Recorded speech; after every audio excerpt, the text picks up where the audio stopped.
आज आमच्या शिवनगरी जळगाव सपकाळमध्ये शिवजयंती उत्सव मोठ्या उत्साहात आणि अभिमानाने पार पडला। हा फक्त एक कार्यक्रम नव्हता, तर तो आमच्या गावच्या एकतेचा, संस्कृतीचा आणि विचारांचं जिवंत उदाहरण होतं। मी खूप वेळा व्हिडिओमध्ये सांगितलं आहे की आमच्या गावात राजकारण हे फक्त निवडणुकीपुरतं असतं। सण असो, कार्यक्रम असो किंवा उत्सव, त्या ठिकाणी आम्ही राजकारण करत नाही। सगळे एकत्र येतात, एक विचार घेऊन, एकमेकाच्या खांद्याला खांदा लावून। सकाळी सुरुवात नेहमीप्रमाणे श्रद्धेने झाली। आमच्या ग्रामदेवत भागवई माता यांचं दर्शन घेतलं आणि थेट पारावरून शेताकडे निघालो। आज हरभऱ्याला पाणी द्यायचं होतं, पाईप टाकण्यासाठी हरभऱ्यात रस्ता केला। आपली टेक्निक वेगळीच असते बरं का। हे आमचं शेत, हा आमचा हरभऱ्याचं वावर। पटापट दादा आणि मी पाईप घेऊन आलो, वावरात टाकले आणि तुषार सिंचन सुरू केलं। शेती श्रद्धा आणि मेहनत हीच आमची खरी ओळख आहे। मी रोड सुरू झाल्यापासून प्रत्येक व्हिडिओ मध्ये रोड बद्दल बोलतोय। आज सुद्धा सरपंच बाईकडून रोडचा विषय काय हे थेट ऐकायला मिळालं।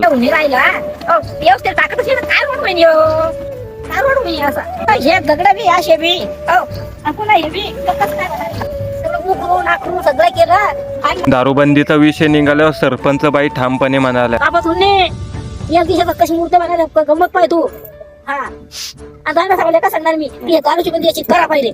अहो म्हणजे सगळं उगाल सगळ्याची आता ही बी दाबो टाकलं, ही बी दाबो पाहिजे। आप कडीले सगळं करून 2 दिवस तुम्ही दौंड्या द्या, चिचकडत केलंच मी असं। दारूबंदी झालीच पाहिजे। गाव सुधारायचं असेल तर असे ठाम निर्णय गरजेचे असतात, याची जाणीव सगळ्यांनीच ठेवायला पाहिजे। यानंतर थेट पोहोचलो आमच्या गावातल्या छत्रपती शिवाजी महाराजांच्या अश्वरुद्ध पुतळ्याजवळ। महाराज म्हणजे फक्त इतिहास नाही, ते विचार आहे, प्रेरणा आहे। देव तर पहिल्यापासून होती, देवांनीच आपल्याला बनवलं, पण ज्यांच्यामुळे आज देव देवाऱ्यात आहे, सुरक्षित आहे, ते म्हणजे छत्रपती शिवाजी महाराज। कधी आपण विचार केला आहे का, महाराज नसते तर आज आपण कोणत्या परिस्थितीत जगत असतो। नंतर मला जायचं होतं भोकरदनला गाडी सुधारायला, पण आणव्यामध्ये गाडीची चैन तुटली। गाडी लोटत लोटत पुढे मागे करावी लागली। जुनी चेन बसवायचा प्रयत्न केला, पण ती काही बसेना। शेवटी भरत भाऊंनी दिमाग, माझे हात आणि मेहनत आणि चेन ओके झाली। भोकरदनला जाणं रद्द झालं, पण संध्याकाळी शिवजयंती असल्यामुळे मनात आनंद होता। रस्त्याने जात असताना कावले पाहुण्याच्या रसवंतीवर थांबलो। भरत, मी आणि सरकारी दवाखान्यातील कर्मचारी संदीप भाऊ, तिघांनी एक ग्लास मस्त पिऊन टाकला। थोड्या वेळ गप्पा झाल्या, मध्येच भावी नवरदेव सागर भाऊ आले। मंगेश दादा रस पाजा असे म्हणाले। मी म्हटलं, नवरदेव तुम्ही आहे, मग रस पण तुम्हीच पाजून टाक। पहिले भरत भाऊ सोबत रसाचा पेला आणि आता सागर भाऊ सोबत एक रसाचा पेला, म्हणजे असे 2-2 ग्लास रसाचे झाले। असे छोटे मोठे क्षण गावात